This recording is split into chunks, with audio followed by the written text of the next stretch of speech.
Welcome back. Well, today I am joined by two people from the grand jury.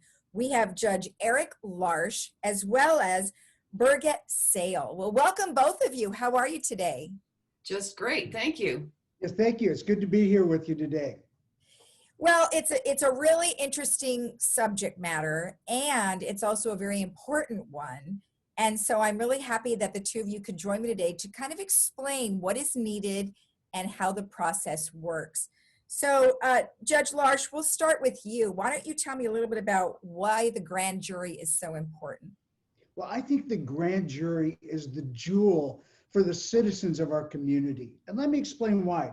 There's two functions for the grand jury. One is civil investigation of our government and the ability of citizens to investigate and to hold accountable what our local governments are doing. And I think that's a very important function. We complain daily about things we see in government, but do we have an opportunity to address it? And through the grand jury, you actually do have an opportunity to address that. That's called the civil function. There's also a criminal function.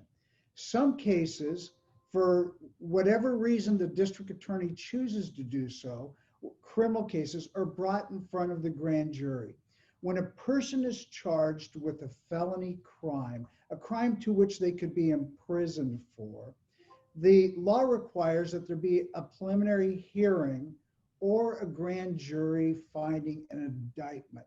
And what that is we want to know before we put you as a citizen in front of this trial and possibility of going to prison, that we have evidence. There's something there that justifies and warrants this. There's probable cause or reasonable suspicion to believe a crime has occurred and reasonable suspicion to believe that the person that they're charging is involved in the crime.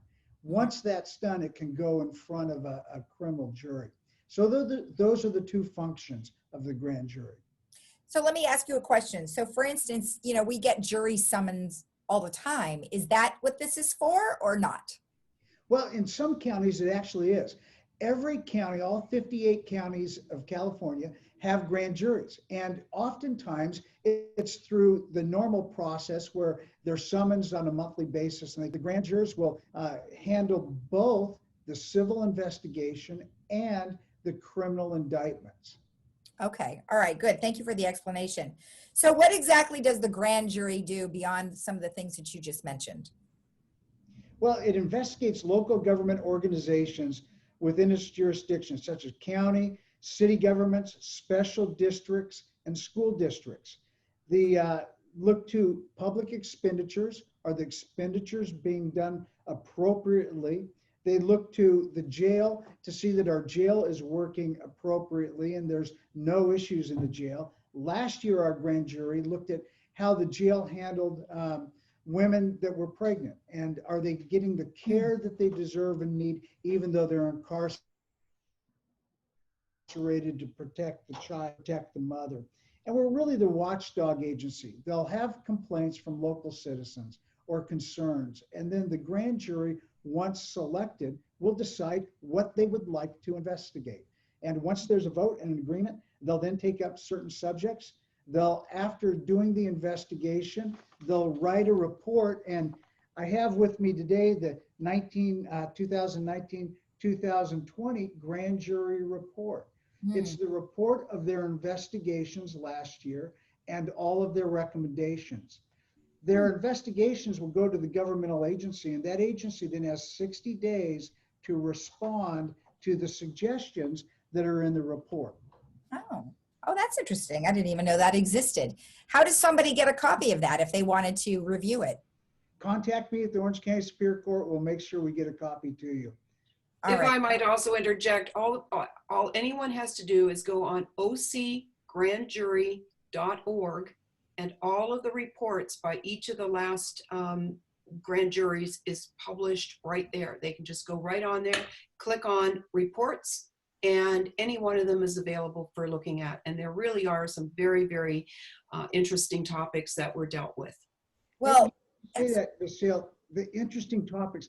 I think that if you were concerned about different things in your your government in the local county, the city government. If you went back through that website, you would find that many of the questions you're asking have been asked by the grand jury in the last 10 years. And you go back and see what the grand jury recommendations were and why they made those recommendations.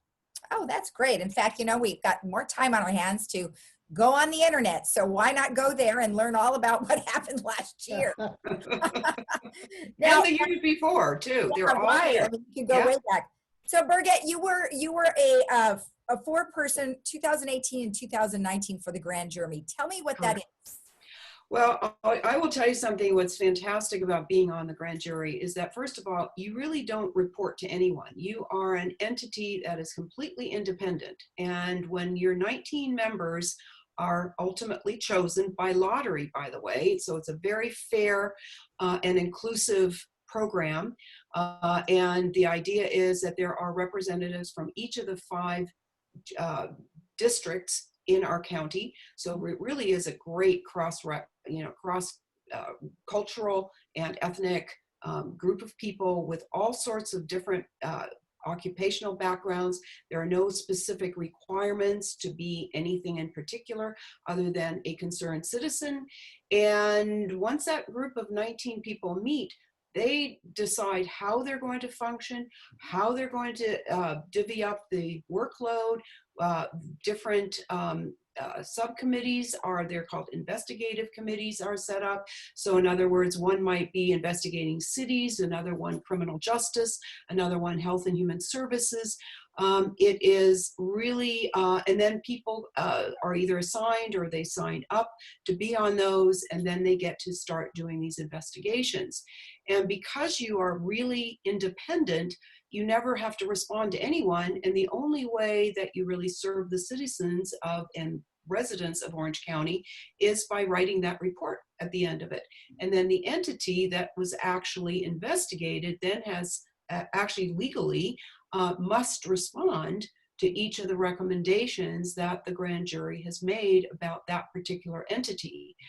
So it is a wonderful way to learn about your county, because you really get to, in our year, we got to do a lot of just tours. I think we did 23 tours of different agencies.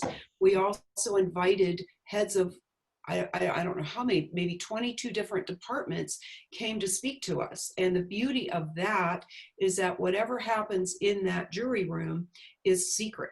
The person who came in can't talk about it, and we, as the people that were there to learn about it, also can't talk about it. So that means a lot of these heads of agencies can be a lot more, just a little more casual about what they have to say, so they don't have to be quite so formal as to something that might end up being quoted in the newspaper.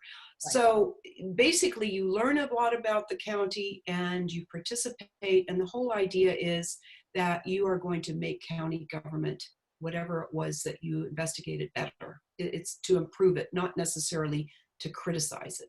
Right. So you're describing something very different than a juror.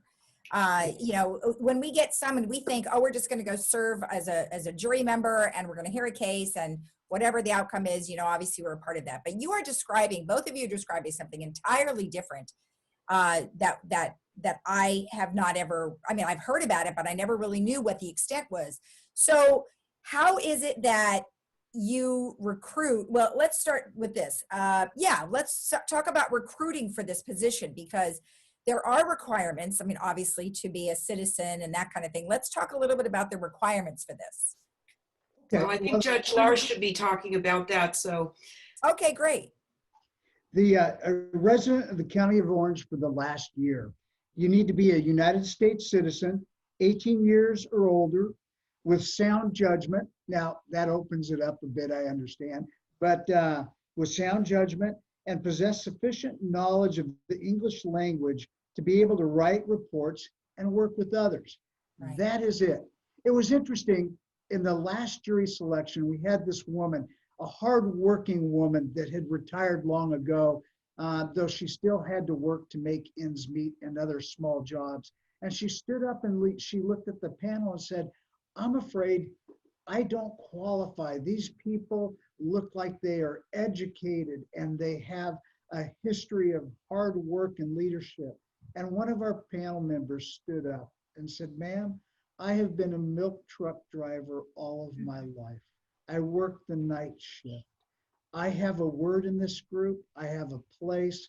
I have a word in our community." And I was so proud because, as Ms. Sale had indicated, it really is a group, a cross section of Orange County. There are rich, there are poor, there are educated, there are those that had to work before they finished high school or junior high.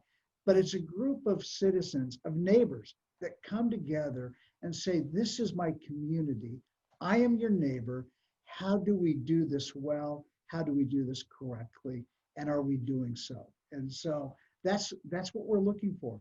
Okay. People that have that desire to be really a good neighbor, to say, "We are entrusting you, government, with our money, our finances, with judgment on large issues. We want to know that that trust is being well handled." Exactly. Now, obviously, this last year has posed quite a challenge on getting together or touring places or things like that. So how have you handled this last year? Well, the first thing we did is when Ms. Sale said it was secret, probably 3 or 4 judges know where our grand jury even meet here at the Orange County Superior Court. But we went down to our jury room. We have a large grand jury investigative room, and we socially distanced every space. We opened up 3 more rooms and allowed some of the people to work remotely from those rooms. So the social distancing was adequate for all people. We also worked out the face mask policies. All the CDC policies are enforced. And so, in fact, I found out yesterday, we are the only grand jury in Orange County that has still been meeting together out of all 58 counties. And we're opening up, we're going to start working some remote because of the concern with the governor's lockdown. And because we have grand jurors that themselves are concerned that everyone is safe, but I think they feel that way here. Okay. Well, that's so we've had to handle it in that way. that's a good way to do it. I mean, you know, you just don't know, especially if you were to have everybody Zoom from home, that might be a little unsecure. Well, it is, but I must tell you,